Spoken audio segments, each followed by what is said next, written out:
Slok 36 Vishoka va Jyotishmiti, or by the meditation on the effulgent light which is beyond all sorrow. Commentary on Sri Patanjali Yoga Sutra by Swami Vivekananda. This is another sort of concentration. Think of the lotus of the heart with petals downwards and running to it. The Sushmana, take in the breath, and while throwing the breath out, imagine that the lotus is turned with the petals upward, and inside that lotus is an effulgent light. Meditate on that. 37. Vitrag Vishayam Vachittam, or by meditation on the heart that has given up all attachment to sense objects.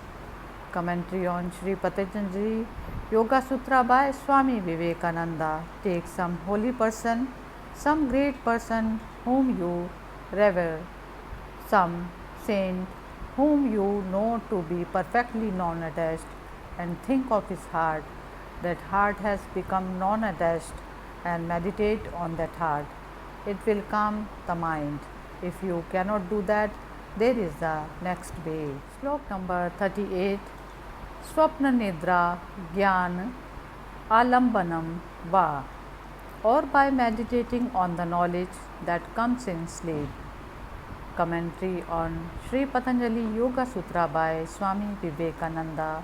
Sometimes a man dreams that he has seen angels coming to him and talking to him, that he is in an ecstatic condition, that he has heard music floating through the air.